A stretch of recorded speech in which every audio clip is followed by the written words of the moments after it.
दोस्तों, आज की वीडियो में हम थाईलैंड की एक हॉरर मूवी को एक्सप्लेन करेंगे। इस मूवी का नाम है द इनह्यूमन किस। ये मूवी 2019 में नेटफ्लिक्स में रिलीज हुई थी। इसकी IMDb रेटिंग है 6.4 और रॉटेन टमाटो रेटिंग है 85%। मतलब ये मूवी शानदार है। तो फिर चलिए इस मूवी को शुरुआत से एक्सप्लेन करते हैं। इस मूवी की शुरुआत में 4 बच्चों को दिखाया जाता है जो कि जंगल की तरफ जा रहे होते हैं। इनके नाम है साई, नोई, जर्ड और टैड। जंगल में एक घर होता है जहाँ पर ये पहुंचकर रुक जाते हैं और उस घर के बारे में कुछ अफवाह होती है कि यहाँ पर किसी रूह का कब्जा है, मतलब वहाँ पर कोई घोस्ट है। रात को जो भी यहाँ पर आता है वो उसे मार देती है और ये कहानी सुनकर जेड कहता है कि ये सब बकवास है। फिर ये बच्चे हाइड एंड सीक खेलने लगते हैं और तब साई और नोई उसी घर में जाकर छिप जाते हैं। उस घर में साई को एक बॉक्स नजर आता है। जब वो उस बॉक्स में देखती है तो वो बिल्कुल खाली होता है, लेकिन ठीक उसी वक्त हम साई के पीछे किसी का सर देखते हैं। इसके बाद कुछ साल आगे का सीन दिखाया जाता है जिसमें हम देखते हैं कि साई अब बड़ी हो चुकी है। फिर जब साई सोकर उठती है तो वो देखती है कि बिस्तर पर खून लगा हुआ है, तो फिर वो उसे साफ कर देती है। अब साई एक डॉक्टर बन चुकी है, जिस सिलसिले में वो अपने हॉस्पिटल जा रही होती है। अब रास्ते में जाते वक्त उसे जेड मिलता है, उसके बचपन का दोस्त। और दोस्तों, जेड साई को दिल से पसंद करता है, इसलिए वो साई के पीछे पीछे हॉस्पिटल तक आ जाता है। अभी हॉस्पिटल पूरा खाली होता है तो जेड साई से अपने प्यार का इजहार करता है और उसे अपने साथ घूमने चलने को कहता है। पर ठीक उसी वक्त एक औरत अपने बच्चे को लेकर आती है। उस बच्चे को चोट लगी होती है तो साई तुरंत उस बच्चे का इलाज करती है। फिर वो औरत साई को बताती है कि उनकी पड़ोस की मुर्गियों को कल रात को करासू नाम के जीव ने खा लिया है। और फिर उसका हस्बैंड कहता है कि कुछ गाँव वालों ने करासू को देखा भी है। दोस्तों, यहाँ इस मूवी में करासू एक उड़ती हुई आत्मा है जो सिर्फ रात को ही निकलती है। रात को वो जानवरों का शिकार करती है और उन्हें खा जाती है। फिर वो औरत साई को और जेड को बताती है कि अपनी हिफाजत करने के लिए रात को दरवाजे और खिड़कियों को बंद रखना, उन्हें खुला करके मत सोना, क्योंकि करासू खिड़कियों से अंदर आ सकती है। फिर जब वो लोग चले जाते हैं तो साई जेड को बताती है कि वो अक्सर नोई को याद करती है। नोई जो कि उनके बचपन का दोस्त, जो उस रात साई के साथ उस घर में छिपा हुआ था। फिर जब रात को साई अपने फैमिली के साथ खाना खा रही होती है तब उसे पता चलता है कि उसके पिता आज की रात करासू से प्रोटेक्शन के लिए पेट्रोलिंग करने वाले हैं। फिर रात को जब साई सो रही होती है तो उसको सपने में वही जंगल वाला घर नजर आता है। फिर अगले दिन जब साई सोकर उठती है तो वो देखती है कि उसके बिस्तर पर फिर से खून लगा हुआ है और इस बार थोड़ा ज्यादा खून था। और साई ये भी देखती है कि उसके गर्दन पर एक अजीब सा निशान है। इस बात को लेकर साई थोड़ा चिंतित हो जाती है। फिर साई जब हॉस्पिटल से घर वापस आने वाली होती है तब वो जेड से कहती है कि हमें उस जंगल वाले घर में एक बार जाना चाहिए, क्योंकि मैं रोज उसी घर को सपने में देखती हूँ। क्या तुम मेरे साथ चलोगे? अब जेड उसे कैसे मना कर सकता था। फिर जब दोनों उस घर की तरफ जा रहे होते हैं तब रास्ते में उन्हें उनके बचपन का दोस्त नोई मिल जाता है, जो कि बहुत साल बाद इस गाँव में वापस लौटा है। फिर ये लोग आगे बढ़ते हैं और यहाँ पर वो देखते हैं कि कुछ अनजान लोग हथियार लेकर खड़े हैं और ये लोग यहाँ पर करासू को मारने के लिए आए हैं। फिर ये लोग गांव वालों को करासू की कहानी सुना सुना कर बहुत ज्यादा डरा देते हैं। ये हंटर्स कहते हैं कि करासू सबसे पहले मुर्गियों का शिकार करते हैं, फिर मुर्गियां खत्म हो जाने पर बड़े जानवरों का शिकार करते हैं, और वो बड़े जानवर भी खत्म हो जाते हैं तो वो इंसानों का शिकार करते हैं। और इन हंटर्स का सरदार अपने साथ एक करासू का सर भी रखा हुआ होता है जो इन गाँव वालों को वो दिखाता है। और फिर वो इन गाँव वालों को ये भी बताता है कि अगर कोई लड़की करासू का जूठा पी ले तो वो भी करासू बन जाएगी, और कोई लड़का उसे पी ले तो दर्द के मारे तड़प तड़प करके मर जाएगा। फिर गांव वाले उसकी बात सुनकर बहुत ज्यादा डर जाते हैं और उसे अपने गांव में रहने को कहते हैं। इसके बाद साई अपने दोस्त नोई के रहने की व्यवस्था हॉस्पिटल में ही कर देती है। थोड़ी देर बाद साई जेड से कहती है कि मुझे अजीब सा लग रहा है, मैं आज अकेले ही घर जाऊंगी। फिर वो अकेले ही घर की तरफ चल पड़ती है। फिर अगले दिन का सीन दिखाया जाता है जहाँ साई सोकर उठती है तो वो फिर से बिस्तर पर खून लगा हुआ देखती है और उसे फिर खून की उल्टियां भी हो जाती हैं। साई को इस बात का पता चलता है कि किसी ने कल रात को भैंस को मारकर खा लिया है।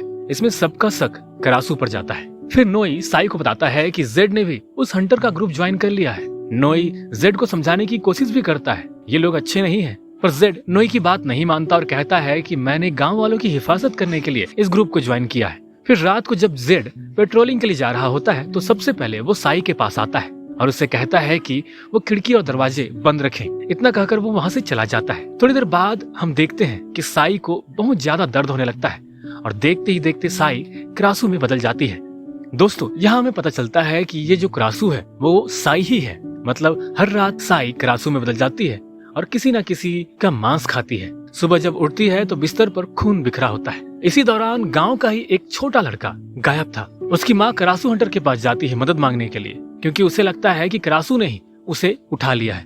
तभी वहाँ पर करासू हवा में फ्लाई करती हुई दिखाई देती है। फिर वहाँ मौजूद सभी हंटर्स उस करासू पर हमला करने लगते हैं। पर थोड़ी देर बाद जेड उस बच्चे को लेकर के आता है और उसकी मॉम को सौंप देता है। इधर जब करासू वापस जा रही होती है तब नोई उसे देख लेता है और उसका पीछा करने लगता है। तब वो देखता है कि वो करासू साई के रूम में चली गई है। फिर नोई खिड़की से झांक कर देखता है। तब वो ये देख कर दंग रह जाता है कि साई ही करासू है। नोई ये देखकर बहुत ज्यादा डर जाता है। अगली सुबह जब साई हॉस्पिटल जाती है तब वो देखती है कि वहाँ नोई नहीं है, तो साई बहुत उदास हो जाती है। नोई, जिसने कल रात साई को करासू के रूप में देख लिया था, इसलिए वो काफी डर गया था और यहाँ से भागकर रात को एक टेम्पल में आकर सोया था। जब सुबह हुई तो वहाँ पर मॉन्क आए। फिर नोई उस मॉन्क से करासू के बारे में पूछताछ करने लगा।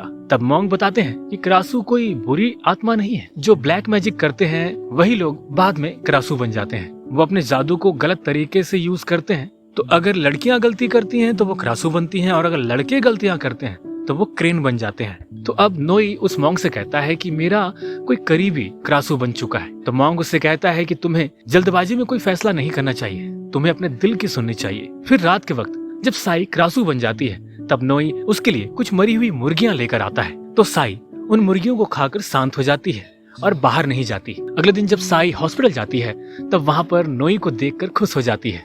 इसके बाद नोई हर रात साई के लिए मरी हुई मुर्गियां लेकर के आता है, जिसकी वजह से अब साई को बाहर जाने की जरूरत नहीं थी। वहीं दूसरी तरफ गांव वाले हैरान हो जाते हैं कि 1 माह गुजर गया है पर किसी ने करासू को नहीं देखा। पर जेड अभी भी इन हंटर्स के साथ ही है। इधर नोई अपने दोस्त साई को बचाने के लिए बहुत कोशिश कर रहा है दवा तैयार करने की, पर वो बार बार फेल हो जाता है। तब मॉन्ग उसे बताते हैं कि जंगल में कहीं पे करासू हर्ब नाम का एक पौधा है, जिसे खाने पर वो लड़की करासू में नहीं बदलती और लगातार खाते रहने से वो कभी करासू नहीं बनेगी। इधर हॉस्पिटल में साई किसी का इलाज कर रही होती है। तभी वहाँ नोई आ जाता है और साई को पीने के लिए कुछ देता है। साई उस गिलास से थोड़ा सा जूस पीती है और उस गिलास को वहीं रख देती है। फिर वो बच्ची जिसका साई इलाज कर रही थी, वो बच्ची उस गिलास से जूस को पी लेती है। साई का जूठा पीते ही वो लड़की भी अब श्रापित हो जाती है। फिर जब लड़की रात को करासू बनने लगती है तो उसके पेरेंट्स बहुत ज्यादा डर जाते हैं और फिर वो करासू हंटर को बुला लेते हैं। करासू हंटर ग्रुप का लीडर उस छोटी बच्ची को मरी हुई छिपकली का लालच देता है और जब वो बच्ची उस छिपकली को खाने वाली होती है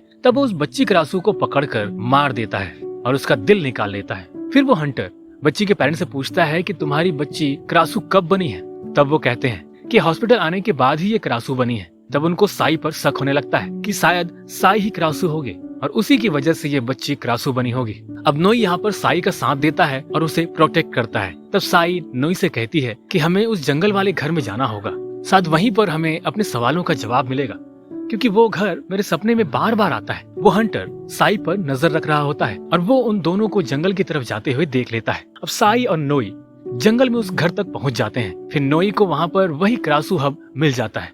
फिर साई उस पौधे को खाती है तो उसे अच्छा लगता है और वो खुश हो जाती है, क्योंकि वो अब करासू नहीं बनेगी और किसी को नहीं मारेगी। साथ ही साथ वो धीरे धीरे ठीक भी हो जाएगी। तभी वहाँ पर करासू हंटर और जेड भी पहुंच जाते हैं और फिर जेड उन दोनों को साथ में देख लेता है तो वो गुस्सा हो जाता है और नोई से लड़ाई करने लगता है। तभी साई को वो हंटर्स मारने के लिए आगे बढ़ते हैं तो साई उन पौधों को लेती है और वहाँ से जंगल की तरफ भाग जाती है। फिर सारे हंटर्स साई का पीछा करने लगते हैं। साई भी अब भागते हुए उस घर के अंदर आ जाती है और उस बॉक्स के पास जाकर खड़ी हो जाती है। तो फिर साई को बचपन के हुए सारे इंसिडेंट याद आने लगते हैं। फिर सारे हंटर साई को मारने के लिए उस घर के अंदर आ जाते हैं। तब साई को बहुत ज्यादा गुस्सा आता है और देखते ही देखते वो करासू में बदल जाती है। फिर साई उन पर हमला करती है और उनमें से 2 लोगों को मार देती है। फिर जो हंटर का लीडर होता है वो साई को मारने ही वाला होता है कि तभी वहाँ पर जेड आ जाता है। वो हंटर को साई पर हमला करने से रोक देता है, जिससे वो हंटर गुस्से में आ जाता है और वो जेड पर हमला कर देता है और उसे बेहोश कर देता है। अगली सुबह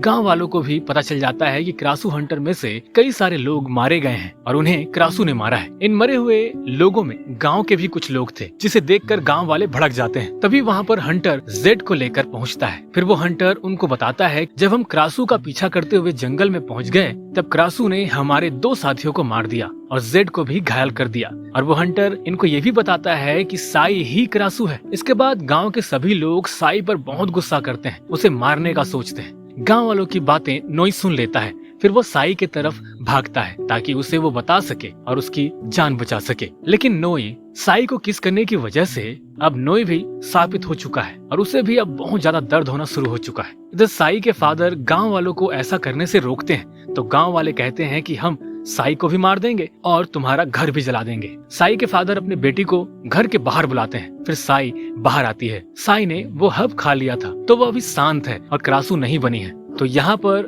हंटर का लीडर ये देखकर हैरान हो जाता है कि साई अभी तक क्रासू कैसे नहीं बनी। फिर वह सबके सामने साई पर इल्जाम लगाता है कि यही क्रासू है, पर साई उन पर उल्टा इल्जाम लगाती है कि इन लोगों ने कल रात को मुझे किडनैप कर लिया था और मेरे साथ गलत करने की कोशिश की और जेड ने ही मुझे इन लोगों से बचाया था। फिर उन लोगों को वहाँ से भागना पड़ता है। जेड जब अपने घर आता है तो वो देखता है कि वो हंटर वहाँ पहले से मौजूद है और फिर वो हंटर जेड पर हमला कर देता है और उसे काट लेता है। दोस्तों यहाँ हमें पता चलता है कि वो हंटर असल में क्रेन है। जैसे लड़कियाँ क्रासू हैं वैसे लड़के क्रेन होते हैं। क्रेन को लेकर इस मूवी में एक कहानी है। बहुत साल पहले क्रासू और क्रेन पति पत्नी हुआ करते थे। फिर क्रासू को एक इंसान से प्यार हो जाता है और क्रासू इस इंसान के साथ भागने लगती है। क्रेन उन दोनों को मार देता है और क्रासू का दिल निकाल लेता है। तभी से क्रेन को क्रासू से नफरत हो जाती है और जो भी इंसान क्रेन बनता है वो भी क्रासू से नफरत करने लगता है। अब हंटर जो कि एक क्रेन है जिसने जेड को काट लिया है तो अब जेड भी कुछ दिन बाद क्रेन बन जाएगा। अब इस हादसे को कुछ दिन बीत जाते हैं। जेड की हालत अब धीरे धीरे खराब होने लगी है। इधर साई लगातार वो हब खाने की वजह से क्रासू नहीं बनती और इधर नोई भी मेडिसिन ढूंढने में लगा रहता है। इधर हंटर वो सारे हब्स को जला देता है जिससे साई के इंसान बने रहने पर अब मुसीबत आ गई है क्योंकि साई के पास अब सिर्फ 2 ही पौधे बचे हुए थे। अब इन सब से छुटकारा पाने के लिए नोई साई को कहता है कि वो दोनों हांगकांग चले जाएं। फिर साई इसके लिए मान भी जाती है पर वो इस बात को जेड को बताना चाहती है इसलिए वह जेड के घर जाती है। फिर जब साई जेड को देखती है तो वो बहुत ज्यादा दुखी हो जाती है। तब जेड उससे कहता है कि मैं जानता था कि तुम ही क्रासू हो। मुझे ये बात उस दिन पता चली जिस रात तुमने अकेले जाने का फैसला किया था, पर मैंने तुम्हारा पीछा किया। मैंने तुम्हें देखा एक भैंस को खाते हुए और वही वजह थी कि मैंने हंटर्स का ग्रुप ज्वाइन कर लिया ताकि मैं तुम्हें उन हंटर से सेफ रख सकूं। जेड साई को यहीं रुकने को कहता है और दूसरी तरफ नोई साई का इंतजार कर रहा होता है। फिर हम देखते हैं कि साई भी जाने के लिए पूरी तरह तैयार हो जाती है क्योंकि उसे पता है कि वो अगर यहाँ रुकी तो फिर से कई सारे लोगों को मारेगी, इसलिए वो यहाँ से जाना चाहती है। वो यहाँ से निकलने वाली होती है कि तभी उसके फादर उसे पकड़कर एक ऐसी जगह ले जाते हैं जहाँ पूरे गांव वाले इकट्ठा हुए थे। ये गांव वाले आज रात यहीं एक साथ इकट्ठा होकर के क्रासू से अपने आप को प्रोटेक्ट करना चाहते थे। साई के फादर अपनी बेटी को यहाँ इसलिए लाए ताकि वो गांव वालों को बता सके कि साई कोई क्रासू नहीं है। इधर वो हंटर जेड के पास आता है और उसे भड़काना शुरू करता है। वो कहता है कि तुम्हारी साई नोई के साथ भाग रही है, वो यहाँ से चली जाएगी, तुमसे दूर चली जाएगी। ऐसा बोल बोल करके वो जेड को इतना भड़का देता है कि जेड अब पूरी तरह से गुस्से में आकर क्रेन में बदल जाता है और इधर पूरी भीड़ के सामने में साई को भी दर्द होना शुरू हो जाता है और फिर वह क्रासू में बदल जाती है, जिसे देखकर गांव के सभी लोग डर जाते हैं और उस पर गोलियां चलाना शुरू कर देते हैं। साई इनसे बचने के लिए जंगल की तरफ भाग जाती है, पर ये गांव वाले साई से छुटकारा पाने के लिए साई के शरीर को जलाने का फैसला करते हैं और उसके बॉडी को बहुत मारते पीटते हैं। साई के फादर गांव वालों को रोकने की बहुत कोशिश करते हैं, लेकिन वो गांव वाले साई की बॉडी को बहुत ज्यादा नुकसान पहुंचा चुके होते हैं। तभी वहाँ जेड और वो हंटर क्रेन बनकर फ्लाई करते हुए पहुंच जाते हैं। जेड क्रासू को पकड़ लेता है और उसे मारने ही वाला होता है कि तभी नोई वहाँ पर आ जाता है और कहता है कि ये साई है जो क्रासू बन चुकी है, ये तुम्हारी दोस्त है, तुम इसे कैसे मार सकते हो। तभी दूसरी तरफ से वो हंटर आ जाता है और साई पर हमला करने वाला होता है, तो जेड साई को बचाने के लिए हंटर पर हमला कर देता है। हंटर काफी ताकतवर होता है, जेड उससे लड़ाई तो करता है पर हंटर उसे मार देता है और उसके परिवार वालों के सामने ही उसके सीने को चीर करके उसके दिल को बाहर निकाल लेता है। साई के फादर सभी गाँव वालों को साई की बॉडी से दूर रखने की कोशिश करते हैं और इधर वो हंटर साई को मारने ही वाला होता है कि तभी वहाँ पर टेम्पल वाला वो मॉन्क आ जाता है और वो उस हंटर को गोली मार देता है, जिससे वो हंटर मारा जाता है। फिर वो मॉन्क नोई से कहता है कि वो साई की बॉडी को लेकर नदी के किनारे पर पहुंच जाए। फिर नोई ऐसा ही करता है और साई की बॉडी को उठाता है और नदी के किनारे पहुंच जाता है और साई की बॉडी को उस नाव में रख देता है। इधर सभी गांव वाले भी नोई का पीछा करते हैं। नोई साई को कह रहा होता है कि सब कुछ ठीक हो जाएगा, तुम वापस से एक नॉर्मल लड़की बन जाओगी, हम दोनों बैंकॉक जाएंगे और वहीं रहेंगे। लेकिन हम यहाँ पर देखते हैं कि साई की बॉडी बहुत ही ज्यादा खराब हो चुकी है, इसलिए अब क्रासू का वापस उस बॉडी पर जाना संभव नहीं था। क्रासू जब देखती है कि नोई उसे बचाने के लिए कितनी मेहनत कर रहा है और अपनी पूरी ताकत लगा रहा है, तो नोई के प्यार को देखकर साई, जो कि अभी एक डेमन सोल है, वो भी रो पड़ती है।